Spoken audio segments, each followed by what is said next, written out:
Stay on with me now. Ahead of his visit to India, U.S. Secretary of State Marco Rubio said Washington is prepared to supply India with as much energy as it is willing to purchase. He described India as a great ally and partner and stressed the importance of stronger cooperation between the two countries. Rubio said his upcoming India trip would provide an opportunity to hold discussions with ministers from the Quad grouping. He said the partnership between the two nations continues to grow across several sectors. Rubio's remarks come amid concerns over global energy supplies following the ongoing US-Iran conflict. Referring to energy trade with India, he said, well, we want to sell them as much energy as they'll buy. And obviously, you've seen, I think we're at historic levels of production and US export. Let's now take a look at what the US is offering India viewers, and let me show you that on the big screen. Now, Rubio's energy offer to India, what is USA offering to us? We want to sell India as much energy as they will buy, is what the US is saying. Now, increase US share as a bigger part of India's energy portfolio.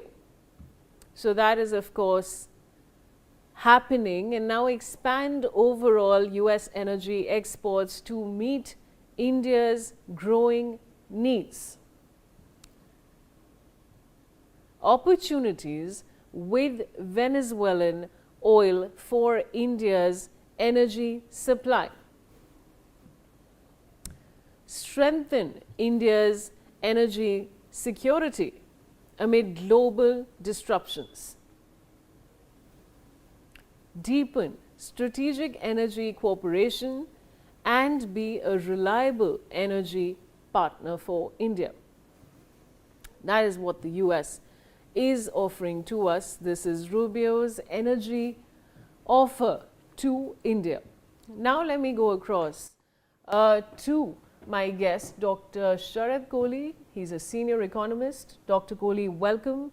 And how do you see this offer from the United States? Good morning, Vaishali, to you and the viewers. I think Marco Rubio, if I put it down in a very poetic manner, every time Donald Trump causes a thunder, takes a bold move, Marco Rubio converts it into soft diplomatic statements. That's what I've felt and I've been observing over the last few months for that matter. I think this visit has got a multifold objective. Of course, one is balancing out the China domination. He still feels, when I say he, obviously I mean Donald Trump, he feels that India can be a big equalizer to Chinese dominance in this region, and he can probably woo India, obviously whenever he wants, and whenever he doesn't, that's his choice.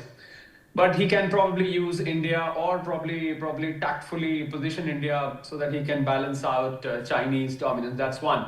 Second, of course, the famous trade deal, Vaishali, which went on throughout before this Iran war broke off. It was a game of tariffs right through 2025, starting from April to well until the war begins. So I think that trade deal, the all-evasive trade deal, will also be on the table. And as you rightly said, energy security, US now knows that India is amongst the top consumers of energy, and if it provides energy security, then it can probably have better terms with India and obviously do a lot of business with India. We all know, not many people know, in fact, I correct myself, that Venezuela today has become the third largest exporter of oil to India. At the top is Russia, number two is UAE, and number three, at this point of time, as we talk, Vaishali, it's Venezuela. So Venezuela, when I say it's de facto America, after what happened to Maduro and the way US is now controlling Venezuela directly or indirectly. So I think US is looking at business, US is looking at strategy, US is looking at as an alternate to China. And of course, it wants to strengthen defense supplies because the way geopolitical situations are as of today, Vaishali, I think US's defense propaganda, defense industry is one industry which is growing. All the other sectors in US, unfortunately, are not doing as well as their defense. So I think it's got a multi-pronged visit. But having said that, Vaishali, I've got a comment to make because whatever Marco Rubio or whosoever travels on behalf of US, you can never be sure if what they have agreed will hold on when they go back and they lay it on the table for Trump. He just vetoes it. He just turns it around. So, well, if he's here, he's most welcome. And I'm sure there will be some fruitful discussions which should be mutually beneficial, Vaishali. Which is what I was coming to, Dr. Kohli, because India has maintained a delicate balance between multiple global powers on energy purchases. Now, could deeper US energy engagement complicate that strategy? Yes, it would, because as of now, we are buying the largest quantum from Russia. And this is all thanks to the waiver, the so-called waiver given by America. Although India is a sovereign country, is not governed by waivers. We may moderate the volumes here and there, but we'll never stop buying from Russia for that matter. I think we should keep in mind, Vaishali, that American crude or Venezuelan crude is expensive for us. If we take the Indian crude basket, amongst the most expensive is the Venezuelan because one, because of the distance, it increases the shipping cost, it increases the insurance cost, and also we should keep in mind that Venezuelan crude is sour crude. So not all refineries can refine. Jamnagar refinery by Reliance is capable of refining that crude. It's more of the category of WTI, the Western Texas Intermediate, which is more found in Texas. But this crude is also very sour. So it's very hard to refine and you need a different technology for refining. So it costs us more. The output is also low, Vaishali. So I think, yes, this will make us rethink the strategy, but I think India is very independent in that process.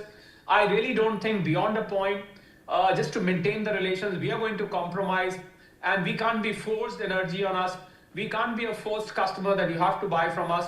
We are sourcing it from more than 40 places as of now. And I think it just came to my notice, we are sourcing a lot from Angola as well. Well, what many people may not have heard of this place for oil at least, but we are sourcing from there as well. So I think it's just any other visit. And these visits, as I said, as far as Donald Trump is concerned, he's a different person the next day. So whatever Marco Rubio agrees to, I never know if this will be ratified by Donald Trump when Marco Rubio reaches home for that matter.